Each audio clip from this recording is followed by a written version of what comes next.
Hello everyone and welcome to another episode of Divas Gettin Raw, episode number 9. We are your hosts. I was about to say I'm your host. We're your hosts, Luge and Legacy Chick, and we're getting right down and dirty into Raw. Into so Monday Night Raw at Bridgeport, Connecticut. And Raw starts off with Michael Cole. He comes out. He was actually introduced as the only undefeated superstar in the WWE, and so Michael Cole's walking down all proud, and he's walking to his coal mine. He had one match, and then he declares himself the undefeated and he only won because the superstar. GM had to tag in and say that he won. Meanwhile, he lost. He lost. So, I'm pissed off about that. So, John Cena comes out. He's saying that he wants another chance at the WWE Championship.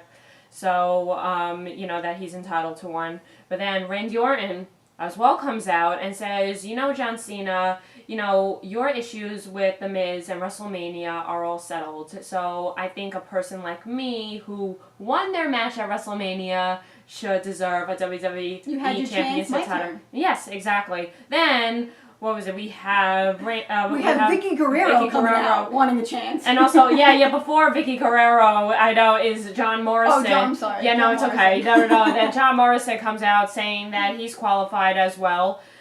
Vicky Guerrero with Dolph Ziggler says that Vicky says that Dolph should have a chance at WWE Championship. Then R-Truth comes out. Lauren, R-Truth, all these people think they're qualified for the WWE Championship. R-Truth, of all people, says he never got a one-on-one championship match on a televised show. They all want their shot. So then, who settles the score? The GM. The GM, the anonymous general manager.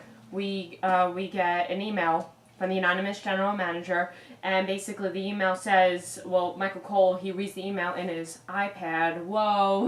In his iPad, in his coal mine.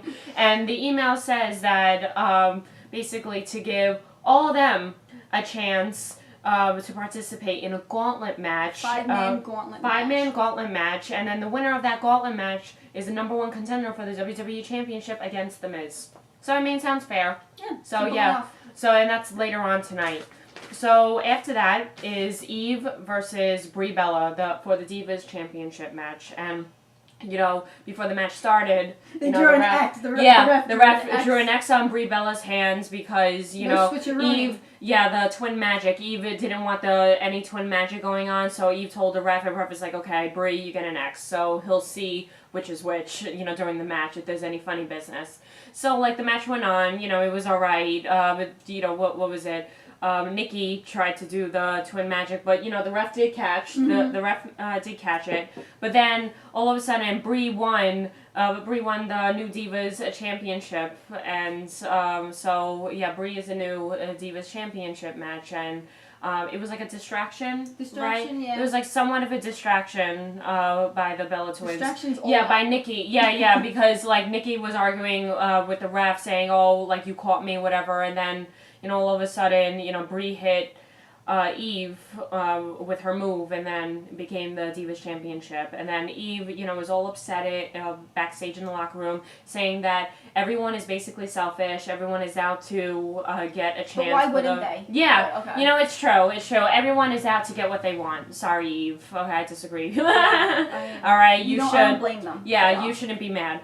Anyway, after that is Sin Cara. Wow, Sin Cara versus Primo. We have Sin Cara versus Primo. Overall, I honestly love this match. This was great. Sin Cara, I can't, words cannot express how awesome this guy is. Action-packed, athletic. Awesome. Flipping. Doing flips in the air. He was doing this thing where he would with the flip and the legs around the head, everything. Sin Cara is awesome. Primo did an awesome job. Good job, Primo. And basically, Sin Cara, he won the match with a sick backflip. He grabbed Primo off the top turnbuckle and flipped him onto the wrestling mat. Oh, it was crazy. It was really good. It was a really good match. After that, the core, the core is in the ring. The core is talking about, each members of the group is talking about who's more dominant. I'm dominant. And then all of a sudden, Santino comes out with Team Apple. Team Lauren, Apple. we have a new stable. We have a new stable called Team Apple. And Team Apple Team Apple's Apple members. Power. Yeah, Apple Power. Team Apple members are Daniel Bryan, Evan Bourne, Santino Marella, and Mark Henry. What an odd It was an odd group, yeah, absolutely. Yeah. And you know what Apple stands for? Is that was it Allied People Power Loathing Everyone? Yeah.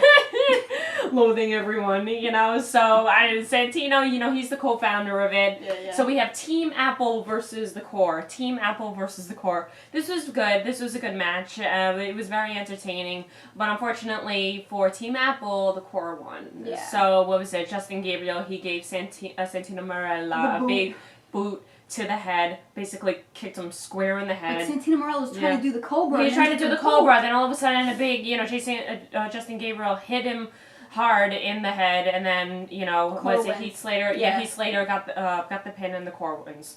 Sorry, Santino. Sorry, Team Apple. Yeah. You had a bad apple. Bad. After that, you know, JR comes out. And while JR, you know, is going to the announcer table, Michael Cole basically mocks him. Yeah. Mocks him from the time he just gets to the ring, gets to his coal mine. But then JR, he had enough. He attacks the coal mine. He attacks the coal mine. He's like, I want to get down. him. I want to get him because Michael Cole is like mocking him from his coal mine. Yeah. So he's like hiding. So JR like tries to open up the coal mine, opens up the coal mine, and then like, but you know, fails to open it, but tries to hit him over the coal mine with his hat. It was so hilarious. And then, well, we had the refs come. Jack Swagger gets involved. Like the refs, comes behind Lawler, the booth. Exactly. So like everyone gets involved. The refs come. Then all of a sudden, the match is made. Yep. Jack Swagger versus Jerry Lawler, and you know, and then during the match, you know, it was all right. You see Jack Swagger, he's basically dominating Jerry Lawler. Yeah. And during the match, JR finally, well, actually, JR was in Lawler's corner, and Cole was in Swagger's corner. corner. Can I just say Cole was mad annoying? Oh, he was annoying. Holy He was like crap, making shut fun him of out. JR. Yeah, like, Shut oh, him cry, out. tap out, baby, cause say Yeah. uncle, tap out, tap out. So and then annoying. JR I gotta had mute the enough. TV, but Yeah. I'm sorry. No.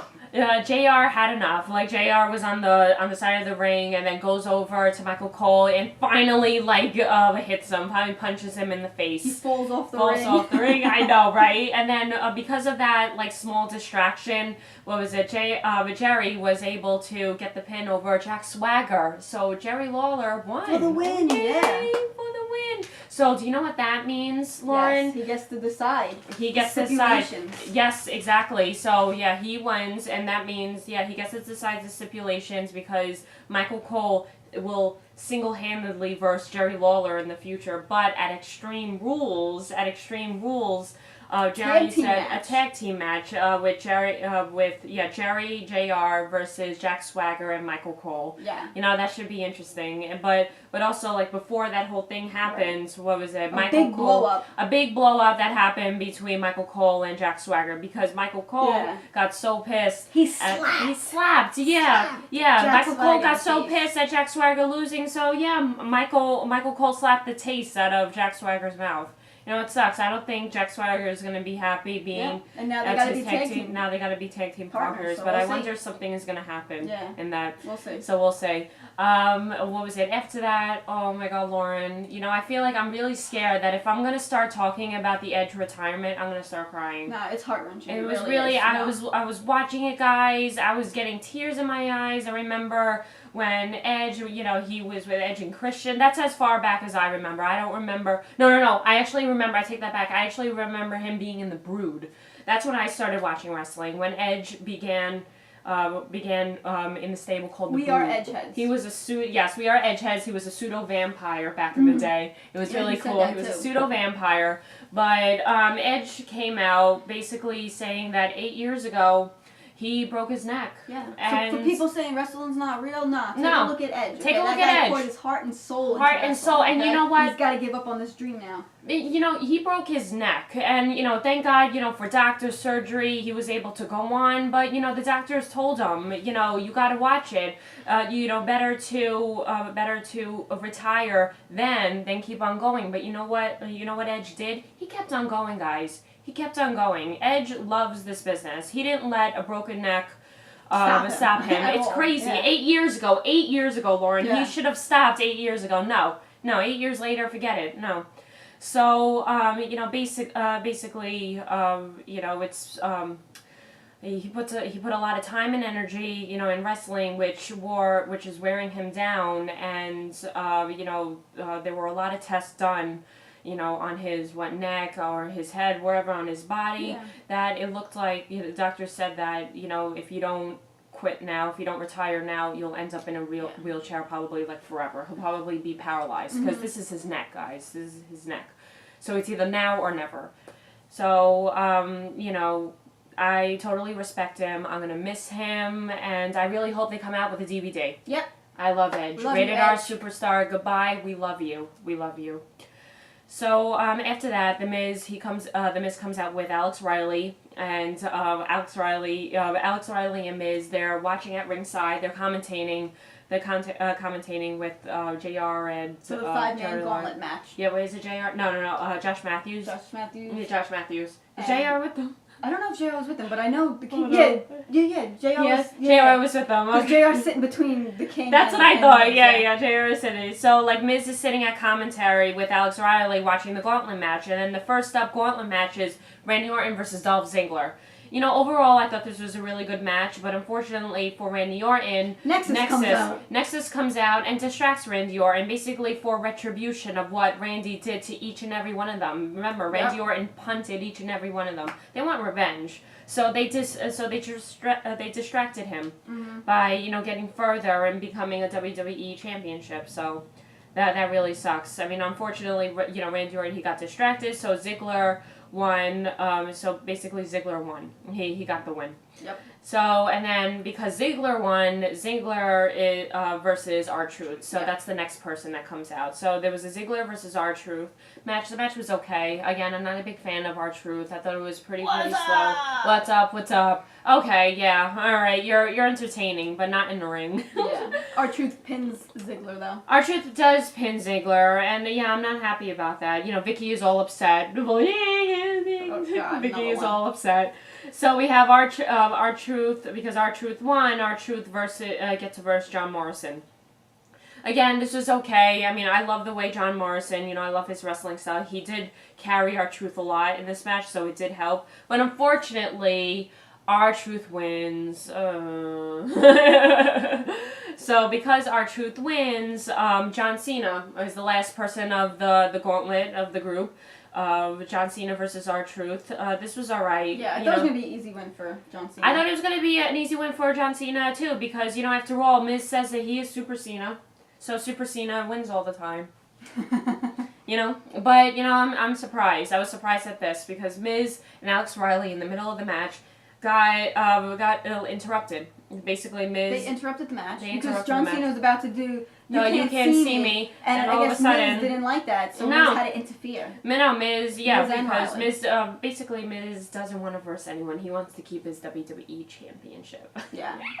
So yeah, Alex Riley and the Miz interrupted that match, and the ref basically rules it double disqualification, which means, according to the email that all of a sudden we got from the anonymous general manager, that there are 2 #1 contenders for the WWE Championship. So you didn't see that coming. No, I didn't see that coming. I thought there was only supposed to be 1, but so now there's going to be a triple threat match at Extreme Rules for the WWE Championship. So it'll be John Cena versus R-Truth versus Miz for the WWE Championship at Extreme Rules. Yep. So, yeah. Interesting Raw. It was an interesting Raw. It wasn't bad overall. So, yeah, we'll see. Extreme Rules. Shout-outs. I want to give a shout-out to Matt Bourne and the Fazo crew. The whole Fazo crew. Thank you for so inviting much. us last week. Thank you. And, of course, our good friend Jimmy Superfly Snuka. Woo! That was awesome. Yeah, you guys got to check out that interview. Check out that interview on the side. Yes. Super awesome. On the side, definitely. Also, guys, this weekend we're going to Bret the Hitman Hart signing. We did a video on it. I hope you guys checked that one out. But if you didn't, also check this one out. And we're going there. We're going. It's going to be fun. Signing Bret Hart, guys. Bret Hart. Hope to see you there. Love you. Yes. Bye, guys. Bye, guys. Mwah.